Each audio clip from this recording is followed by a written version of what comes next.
Welcome on in, guys. This is Three Bold Takes, man. The crew is finally here. I am finally back. That's the big one. It is actually three bold takes this time around, not two bold takes, not one, or not just three takes overall. It's three bold takes. Chase, Quinn, and Fred here. But we got to talk a little bit about what is happening in the college football world.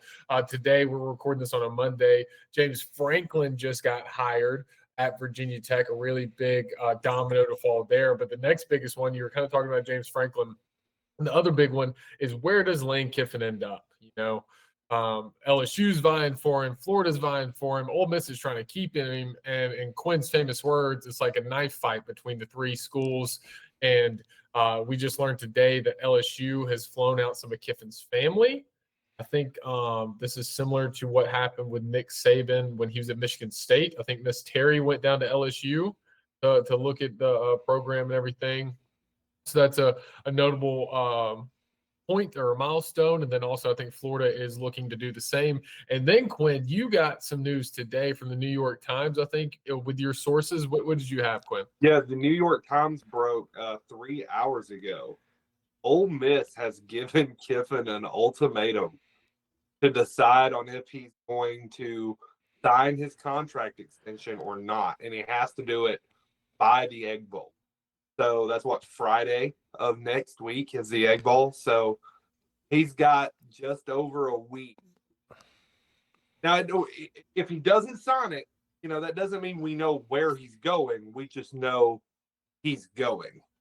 My initial reaction, though, to that is like, what are they going to do if he doesn't? Are they going to fire him? No. Like, what are they going to do? I mean, it's like normally an ultimatum's like, either you do this or I'm going to do this. So what is the I'm going to do this on Ole Miss's point in doing this? Well, it seems like the ultimatum is you're out the door, buddy. No chance. No chance. I mean, what else would it be? What other power card do you have? The power card you have over Kiffin is you have to sign this by the Egg Bowl, or we're not going to let you coach in the playoffs. I think it's they just don't give him an extension. Or they give him a new contract with less money guaranteed. There has to be, they're not just going to let him walk. Yeah, but then you do that and you're guaranteed that he's going to. I'm going to just go ahead and cut in right here. I think this move guaranteed he's gone. I've been riding the whole Kiffin's not leaving Ole Miss thing, because why would you leave a school that treats you? Ole Miss treats Kiffin the same way Alabama treated Saban and Georgia treats Kirby. Very true. They treat him the same way. So I was like, why would you leave that? You have complete control. Now you don't. Well, and kind of, I wanted, this was my idea to do this video. I didn't actually know it was going to be this soon, so I'm kind of glad that we did it, that there is going to have to be some sort of decision. But my thing with it is, I remember watching a documentary a couple months ago about Lane Kiffin kind of walking us through what happened with the whole Tennessee USC debacle, and how his USC debacle was a lot of like, it wasn't the right decision. It's where I always wanted to be, but it wasn't the right decision for me. And that ultimately is what you saw live streamed all across America, his whole tenure as a Trojan. And so now, because like in Tennessee, he'd have probably been like the next Phil Fulmer, I think, legitimately. Definitely if he could have won ball games, he would have been revered by Tennessee fans for a very, very long time. Yeah, I don't know if I agree with that. Definitely in the mid-2010s when Tennessee was not a good ball program. I don't think he would have done what he's doing currently at Ole Miss, but I think he would have been successful enough to like, we can put our hope in this guy instead of watching Butch Jones on your sidelines. He would have been bigger than Josh Heupel is now if he would have won ball games then. I don't think that's what I'm trying to say is I think he would have done the same thing at Tennessee he did at USC. I think he had to fail a couple times to become the coach he is now. And Tennessee, that close to when he was there, he was close enough to Phil Fulmer. Tennessee wouldn't have given him this window to prove something. Like they'd have been like, "Oh, you're not doing it. You're out the door. Let's get another person." Because we're Tennessee. And that's what I'm thinking about these other two. I don't think LSU is much, but I am very fearful that he kind of pins back to his old, because I love Lane Kiffin, the coach. Let's just be honest. I'll break it down for you. I love Lane Kiffin. I think he's one of like my top 3 favorite coaches in college football. Just the way he runs his brand, his PR, and then also I think he's a very solid ball coach. But listen there, solid. I don't think he's an elite head coach by any means, but I think he gets the job done, and he does well for Ole Miss, right? And that's why I really agree with what you said, Quinn, about like him being allowed to do whatever he wants at Ole Miss. That is Ole Miss's daddy. That is Ole Miss's Nick Saban. That is who you. It was like Dan Mullen at Mississippi State, and I think more Florida than LSU, because I think Florida is like, okay, Lane Kiffin can win 10 games at Ole Miss. Dude, if he comes here with our talent pool or our money or this or that, he's going to win 11, 12 games. He's going to go to the playoffs. He's going to win us a national championship. Not just Ole Miss. What did he do at Florida Atlantic in 2 years at Florida Atlantic? Correct. Florida, a school that's never really won much of anything. They were the best team in their conference for 2 straight years, and he was gone, and now they're crap again. And that's what I think. If he goes to Florida, it's going to be a lot more of a USC situation. This is the whole premise of why I wanted to make this video, is if Lane Kiffin goes to Florida, I think there is a legitimate chance he flames out, because he's going to be held up to standards that Nick Saban, Kirby Smart are to win national championships. And at the end of the day, as much as I love Lane Kiffin, he is not going That's to what win. happens if he goes to LSU. That's not what happens if he goes to Florida, in my opinion. It's what it happens at both of them. What do you mean? Like I- they both it are honestly gonna hold does. I think it's at different levels though, because look at Oh yeah, no, I would agree. look at how much slack and how much like they gave Billy Napier way more time than he deserved. LSU let Brian Kelly go, I mean, at a snap of a finger. And I know there's different, obviously there's different factors between that. Like nobody likes Brian Kelly. The players never liked him anyway to begin with. None of his players ever have that played for him. So that's one thing. But also like Florida gave Billy Napier a lot more opportunities and chances than LSU is going to give Brian Kelly from the get-go. And I think it'd be the same way for Lane Kiffin. I think Lane Kiffin could get extra leniency at Florida than he would at LSU, just because of the past 3 head coaches at LSU all won a national title, minus Brian Kelly. I'll start with this. If he does go to this is my take on all the other 2 choices for him to leave. If he goes to LSU, that'll be worse than the Pinewood box moment with Tommy Tuberville for Ole Miss, like hands down. You're leaving for one of the second biggest rival for Ole Miss is LSU, and you're stabbing them in the heart. You just gave them their best 4-year run in school history, and then you're dipping out like that. That would hurt so bad. At LSU, he won't work. He is more likely to work at Florida than he is LSU. And my reasoning for that is LSU, it's not a big secret. You have to know how to give in the right areas to the Louisiana part of LSU happy. There is this like subculture at that school where if it's a small tier staff position, it better be filled by somebody from Louisiana. You don't fill it with those kind of people and you start upsetting the wrong folks and it creates issues. What happened with Kelly? Like that was the core problem with Kelly, and then things grew from that, right? Now at LSU, you win, they'll start forgiving things anyway. But LSU is going to give you 2 years to prove it. Florida's going to give you 3 or 4. Yeah. Like that's really the difference between the two. But they both expect to dominate the SEC, win national championships. It's the same expectation level at both schools. Well, I think they're living a little bit more in La La Land in Florida, though, with those expectations. Well, let me ask you this: when will Ole Miss get that way? If he continues to, just listen, just hear me out. Hear me out. Let's say he turns into a quote unquote James Franklin, where you never beat the top end schools, right? And again, with the 12-team playoffs, it's a little bit different, but you never beat the Alabamas, the Georgias, even though he did last year, but that's beside the point. Even James Franklin did that. But Like consistently, you cannot do that. And when you make the playoffs, you're a first round exit every single time, and you do not make a conference championship. At what point will the pressure become a thing? Because you've reached a certain mountaintop. Now, I don't care what team it is. Once you reach that mountaintop, there's always something more.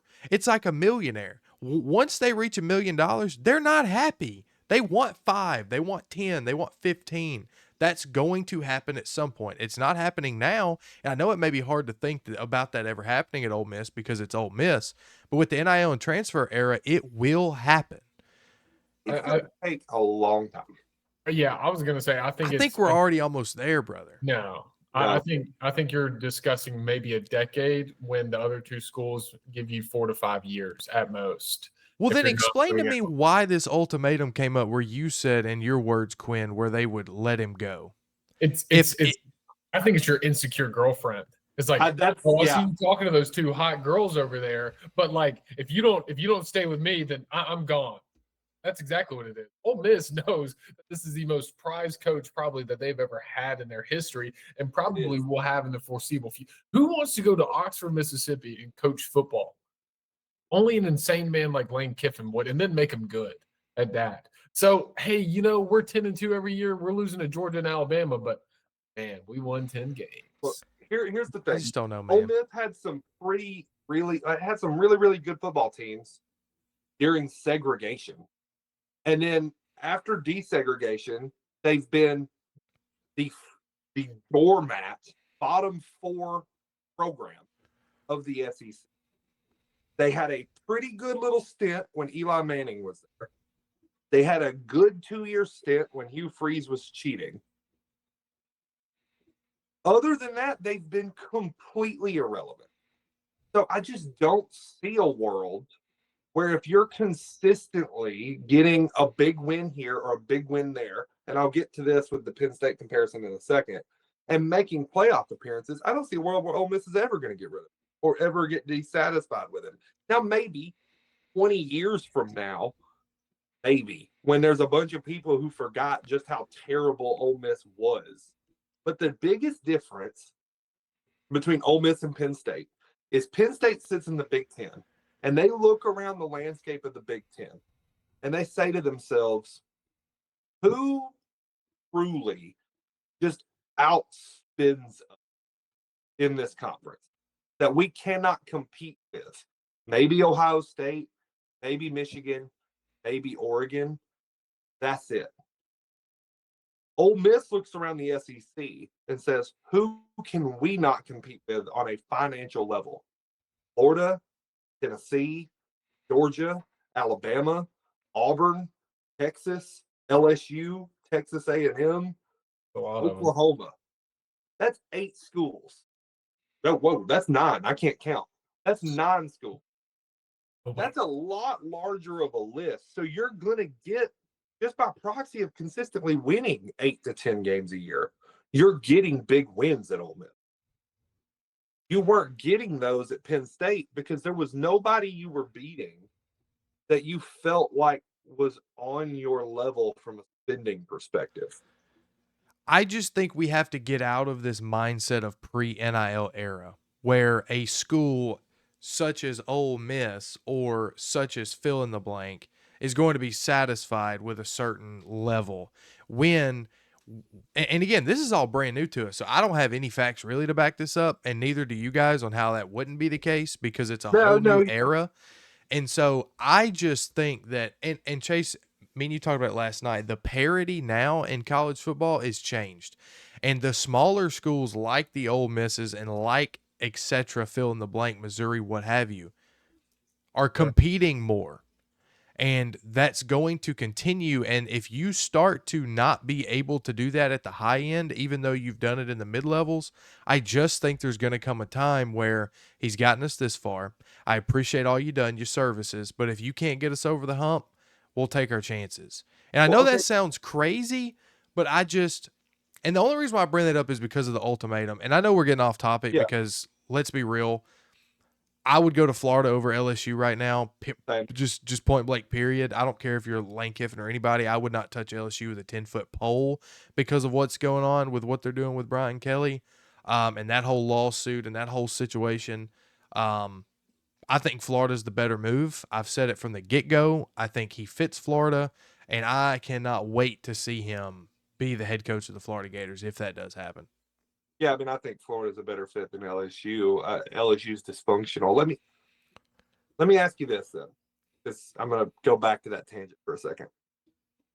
I agree with you that it's kind of hard to base anything off of what was standard, right? I'll concede that.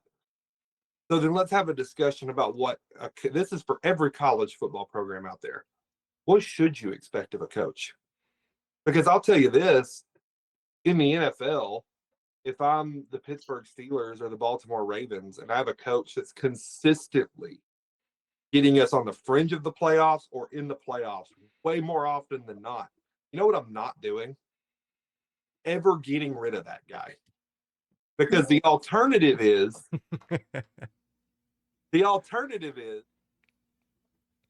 falling down to the doldrums of the NFL and you're stuck there for 15 years. All right. I'm honestly like starting to wonder if college football fans in general need to recalibrate away from this concept of specifically in the Big Ten and the SEC especially. Yeah. Are we consistently competitive at a 8+ win level? And are we checking that box? And if we are checking that box, are we more often than not in the playoff? So here's a 5-year window. Did we consistently win 8 games, and did we make the playoffs 2 or 3 times? Depending on the school. An Alabama's probably going to want 3, an Ole Miss 2, right? If you're saying yes to that, why are you getting rid of that coach? Because I mean, he ain't even made the playoffs yet. he fumbled it last year. He had it in the bag last year, and then he fumbled it. Now, I'm not saying that that's going to happen this year because I think they do make the playoffs. But that's the question is like you talk about what could happen and what can happen when it hasn't happened yet. I think it will. Fumble their way out of the playoffs at this point. Because all of this is the Mississippi State game. So if you lose that, you're 10-2. If you lose that game though, you're done. You're not making the playoffs. They're 5th in the nation right now. They might be on the cusp, but it'll be close. They're what 6 now, right? Well, I guess yeah. With we'll see whenever the playoff rankings come out. It'll be tough. My thing with Florida, and not as much LSU, they still have a remarkable head coach but Florida has been trying to find their footing with the head coach since Urban Meyer. Like they've been searching for their Meyer ever since he left, right? They went with what I thought was going to be a great hire in Dan Mullen, who was a quarterback whisperer, quarterback guru, threw him to the side. Jim McElwain from Alabama, he got like a year. Will Muschamp, a famed defensive. They've just been trying to do this over and over again, and I'm really nervous about that. Just that, hey, well, here's Lane again. This is who he was when he left Tennessee for USC, and that's just what I don't want to happen to him. I think he has got such a great place and such a good foot to stand on. And like I said, like I do think it's like a decade plus before you're talking about like, well, man, he's getting us double-digit wins in a playoff appearance, but like, like I don't think we should get rid of him yet. I think Ole Miss fans are going to keep him for nearly ever, as long as he is getting them something every single year. And that's just what I don't want to happen here, because you're going to see him have to go through everything again probably. Go to Florida, get fired in 2 to 3 years because you haven't won an SEC championship at the least, if not have made the second, third round of the playoffs, or and then you'll have to go to like a FAU again or something to get started, or a lower Power 5. And it's just don't be stupid this time, because he talked in that documentary about like, man, I've really grown from those decisions. And he said at that point in time he's a very struggling alcoholic that made poor decisions, but he really discussed like, man, I really learned from that. Making that USC decision, I realized what I did to Tennessee. I shouldn't have done what I did. And it's like you have this prime opportunity where you just need to come out and say, I'm going to be a rebel for life. And you were toying with like a 7.5 on Bourbon Street and a like 7.2 in Tallahassee. I don't know. Like, I don't know what's a good place for a decent looking girl anymore. But those two places, and it's just like they're Yeah, not but tens. They're not tens. They're like it's yeah, not but Chase, Alabama. here's It's not Notre Dame. It's not somewhere beautiful to go coach at. I don't know. but so What he can't say I'm a rebel for life and then leave in 5 years. Then he's doing the Tennessee thing. This is the time for him to leave, right? He has not lied and pledged his allegiance vocally to saying I'm not leaving. He's not telling the university, like the player, like this is a completely different situation, and he's a completely different human being from Yeah. when he left Tennessee going to USC. He's older, he's wiser. I think he's like obviously you said he learned from it. And because of that, if he chooses to go to Florida, I think he'll be in a different headspace. And that's what's going to let him succeed because he saw the Ole Miss as a second chance. And I don't think he's the type of guy that's going to ruin a second chance at being a top tier head coach. And I think if he decides to go to Florida, then he's going to be in a headspace that can take that. If he goes to LSU, it might break him. There is now, if I would agree with your theory if he goes to LSU over Florida. But I think Florida, they would welcome him with such open arms and just be like, thank you. Just thank you for coming. And we finally have somebody that has history of being a good head coach at a high level where they haven't seen that. Even with Will Muschamp, with Dan Mullen, at Mississippi State, they were ranked number 1 in the country for 1 week and then got waxed. Like, this would be a huge pickup for Florida in their succession since Urban Meyer. So I'm assuming here, Freddie, you're ranking as far as like if you're Kiffin, is Florida, then Ole Miss, then LSU. Chase, I'm assuming you're Ole Miss, then Florida, then LSU. Yeah, I'm Ole Miss. Yeah, I'd go that. Yeah, so we all agree LSU is a terrible choice. Stay as far away from that as possible. Okay. I don't know, man. I'm still saying that I wouldn't leave Ole Miss. That's just where I am. I just don't. It's like you said, man. In this NIL era, like as long as you got boosters that are willing to give you whatever you want, which he does at Ole Miss, you're gonna be able to compete. Like, yeah, but that whatever you want number gets bigger. And I also think like going to be willing to do that. That's the thing. But it's also whatever Florida would be willing to do would be more than Ole Miss. I'm just gonna say that.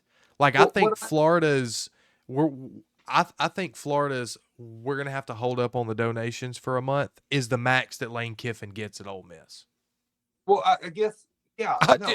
No, you get more money at Florida. What I'm saying is, what the question is, what do you value that extra half for the complete and total control and being left alone? Because you're not gonna get that. You have one bumpy season, and you're gonna have a bunch of people hovering over you, telling you what they think you need to do. You have a bumpy 8-4 year at Ole Miss, and they're gonna go, "Oh well, I mean, at least we're not 3-9." Yeah, but is that pushing him and making him a better coach? Is that doing his career progression like all these coaches do? And listen, if his aspirations as a coach is to stay at Ole Miss for the rest of his life and never upgrade, then do that. Good on you. But I know a lot, and just about every single head coach wants that progression, wants that level up. And if he truly wants that, like every other coach, then you want the challenge of going to somewhere else besides Ole Miss. That is true, but I think in today's era of college football, it is better to find your home than it is to continue to ascend because the quicker you try to ascend, the faster you can fall down that ladder, I think. But see, I think he's doing it slowly now. Like it was different than before. But like in the NIL part, that's what I'm saying. Yeah, like his progression has moved slowly, but with NIL now, it is the coaches are more accountable than ever. If your players are not performing, it's not because they're not talented. Your team is talented, definitely in the SEC. Now it's about is the coach doing his job. Now, if you go, Ole Miss should probably be what the 6th, 7th, 8th best team in the nation, Stop or it. not nation, in the SEC, right? Alabama should be above them. Texas probably should be above them. Georgia should probably be above them. Tennessee on some odd years. Oklahoma. Right, Ole you Miss should have a lot of them. Ole Miss But should hover in the middle of the pack, anywhere from the bottom of the middle to the top. exactly. And Kiffin has them at the upper echelon, the top 4, top 3, almost every year he's been coaching at Ole Miss, right? You find that home instead of going to Florida, who says, all right, you should be top 2. You can't get Florida past top 4. You can't get Florida past top 5. Then you're in trouble. Then it's like, all right, well, you get out of here because you can't do your job. We just saw that with James Franklin. James Franklin has talented teams. James Franklin can't win ball games, and the only ball games that matter, because you can lose to Georgia and Alabama at Ole Miss. You can't lose to Georgia and Alabama every single year at Florida at LSU. Definitely not at LSU. And if you're going to do that at those 2 programs, you're not going to be there very long. And that's what I think the problem is if you go and do this, you want in this era, you want to go somewhere and find a home. Kenny Dillingham at Arizona State. His name has been put in a lot of talks about being a head coach somewhere else. He says, I don't want to go anywhere. He has found his home. He's passionate about what he is doing over there, and he knows that if he has an off year, they're not going to try and cutthroat him as soon as he loses. They're going to give him that opportunity to continue to work. And that's my thing. Kirby Smart's gonna. I mean, it's Georgia, so I understand. But Kirby Smart's going to stay at Georgia. You're gonna have a lot. Marcus Freeman is probably never going to leave Notre Dame. Now, I think that's what the point is. Is if in this era, if you can get to a spot that you love, enjoy, and the fan base is passionate about you, and the athletic department will make you God at their school, then I don't think you should go anywhere else. It's not about because like Ole Miss, honestly, could be just as good as Alabama. I think so in branding and everything, and definitely the way Lane Kiffin runs his PR. I think they could be just as good as an Alabama, a Georgia, or whoever. I'll pump the brakes on the whole branding. This is how I view. We were talking about upgrades, right? Upgrading coaching and stuff. I really only feel back in the day that used to be a really, really big thing. I personally feel if you're in the Big Ten or the SEC, right, there are only, in my opinion, 4 brands that you look at that and go, how can I say no to it? And that is Ohio State, Notre Dame, Texas, and Alabama. Like, unless you're at one of those 4, those are the only 4. Maybe LSU, maybe. I was But going to say, LSU I right would now throw is- LSU in there. The problem, though, is this year's coaching search, LSU's not in that because it's so dysfunctional down there No, right now. listen, I agree. I'm not arguing Yeah. that. I just mean in a In a time normal void. Yeah. I would throw them in. I'll concede that. And just like I'll concede that maybe Michigan or maybe Oklahoma, if Yeah. I'm really, really squinting, could also come into that list. That's it. That's the list. Florida is not the same tier job as those schools. They think they are. Newsflash, Florida, Florida State, Miami, none of them are up here. And you know why? Yeah, you have the big recruiting bed of Florida, but you're knife fighting the other 2 schools for it, along with everybody in the surrounding area coming in to coach you too. And Texas deals with that in Texas, but there's so much money at the University of Texas, it's not even funny. Yeah. Like, money is nothing to them. So y'all don't see Florida being an upgrade from Ole Miss? No, not anymore. No, just null and void season, same thing you did before. Florida is not an upgrade from Ole Miss. No. If you're having Y'all are crazy. In today's college football, I don't think so. I think the stuff that used to matter is like your market share and your facility ability. Yeah, they used to wipe the floor with Ole Miss, but now you can go buy your talent, and you don't have to have the endless doldrum to buy it with. You just got to have a coach who knows how to use that money to get the right guys. And I'll say this. And that's why if he goes to Florida, guess what? Well, It's perfect. But bigger isn't always better. Yeah. But you just got done saying that Florida is not the top upper echelon, so this is just one rung up. We're not talking going to be an Alabama's head coach. This is one rung up. That's what I'm saying, though. Is that one rung worth getting rid of everything you've already built? Yeah. You got to go up one rung to get to the next one. When you climb a ladder, it ain't like you can go on stairs or you can jump 3 at a time. I think big jobs are coming open. I think it is about you can jump that ladder if you really want to, and I think all you have to look at is James Franklin Vandy. you do something remarkable enough at a smaller school, those bigger schools will take notice. Like Penn State And look has what always happened. been He got fired. Yeah, 10 after years later. I- Yeah, like 10 years later. Like that's Well, the what same if thing he in with 10 Kiffin. years, you said it would take a decade before Ole Miss gets tired of Lane Kiffin. It took Exactly. Penn State 10 years and they never won Exactly. anything. Exactly. That's But what so I'm saying is, like, I think, like, if Ohio State opened, yeah, Lane Kiffin, I'm not even gonna say anything. Go, buddy, go. But if like James Franklin at Vandy, making Vandy win 7, 8, 9 games, yeah, that is gonna like he can do that at Vandy. What is he gonna be able to do at our school? Ohio State, I definitely think could poach Lane Kiffin if he won, like got to the national championship game. Look at what he did at Ole Miss. No, he could probably do that here and even better. But he hasn't proved anything crazy yet, in my opinion. And so doing it at Florida just one rung up is not like you're not going to be. There's not going to be a lot of movement for him, I think. And also, you got to think about Lane Kiffin's recruiting. His recruiting is not high school. What does Lane Kiffin do best? Transfer portal recruiting. So the whole state bet of Florida really doesn't matter for him when it comes. Like he'll I still think it recruit well. does. But Yeah.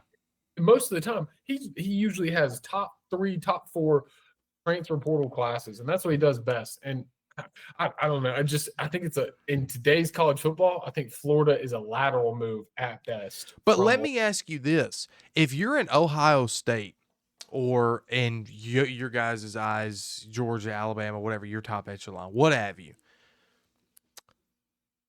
do you hire Lane Kiffin straight from Ole Miss, or do you hire Lane Kiffin after Ole Miss and Florida having success at both? There's a high likelihood that they hire him after he has 2 different stops of success rather than one. This is, I mean, at a smaller school like this, that's just what happens. Well, I- let me say, you don't hire him if he's at Florida. Because here's the thing about Florida, and I'll give them this. I don't view them as the same level as Bama or Ohio State or Notre Dame or Texas or LSU. And that's really because of brand more than it is anything. Like the power that comes with that logo in association to college football. But if he's coaching at a high level at Florida, you're not getting him anywhere. He's staying there till he dies or he chooses to leave because they're going to have enough money that he'll never leave. Like that's the reality of Florida. And I'm not trying to say that Florida is just, it is a clear upgrade. The question is, in the NIL era, is there so much that you can achieve at Florida that's just impossible to achieve at Ole Miss? Because I think it is a better job. The question you're arguing here is jumping to this job and starting anew worth leaving what I've already built that is sustained and consistently successful? Because if you have a slip up year at Ole Miss, they're not going to pummel you. Yeah. You have a slip up year at Florida, that's going to pummel your reputation. And I'll ask this: who do you, in the next like 3 to 5 years, who is more likely to make a national championship game and potentially win? I think. I think there's the same level of talent on both teams. Well, hold on. Assuming that Kiffin is at one or the other. Yeah, like if he was at both places, like Florida. say it's Florida. I hate to say that. That's the truth. Like I think he's more capable of winning a title at Florida. But I think he could do the same thing at Ole Miss too. Hold on. If everything goes right, Florida is a wild card. You have a better opportunity for everything to go right at Florida than you do Ole Miss to win a national title. I know what Ole Miss will be if he's there for the next 3 to 5 years. Consistently on the verge of a playoff appearance, and a magical season could end in a title. At Florida, 3 to 5 years could be you've built a superpower and you're winning championships. Or it could be it blew up spectacularly. And now your brand will be associated with ditching Tennessee to go to USC where it blew up, going to rehabilitation, and then building something at Ole Miss to ditch for Florida where it blew up. And if that happens twice, you're done. Sustained. That's really what we got to talk about here is if he leaves and it works, it's going to work great, and they're going to be really, really good. But if he leaves and it doesn't work, you're going to destroy your reputation that permanently. that But Nick I'm Saban, sorry, but I'm not somebody that's going to just sit and be comfortable and be scared to take a risk. And I I'm don't not saying think he is you're to take a either. risk. And so like if he goes to Florida, and let's say he does fail. I mean, look, Brian Kelly was doing amazing things at Notre Dame. Yeah, they never won championships, but they were 10-2 every year and made it to a national title and all this and that. And then he comes to LSU and blows it up and is terrible, right? Like that happens. That I don't think Brian Kelly's happens. ever going to have a premier coaching job ever again. I yeah, think he could get there. I think Brian Yes. Kelly's Jimbo Fisher now. I think you're going to see him maybe get another solid head coaching hire, but it's not going to be anything remarkable. That's what I'm saying. Like he'll get one. The question is what does he do with that one? Right. I said premier. But honestly, you just mentioned Brian Kelly's trajectory as a coach. That could easily be Lane Kiffin here, from a group of 5 team to a premier, not a premier brand, but a solid brand, as in Lane Kiffin to Ole Miss, and then going to what, hey, I could go do something great here at this other school, win national championships because I can't here, and then it just absolutely blow up. That's what happened with Brian Kelly. Yeah, but Notre Dame was already that upper echelon school, and Quinn, you said it along with the Ohio State, so that was an idiotic decision to go from there to LSU anyway. That was a step down. This would be a step up. So I think it was a lateral move, right? So I mean, if you fail at a lateral move, it's different than if you fail as a step up. To me, I think what's going to hurt him is it's not necessarily like, oh, you went to Florida and it didn't work out. You're going to let's go 6 years in the future, and we're looking at a failed Florida experiment with Kiffin. Your legacy now will be 2 relatively large fan bases will hate you till you die.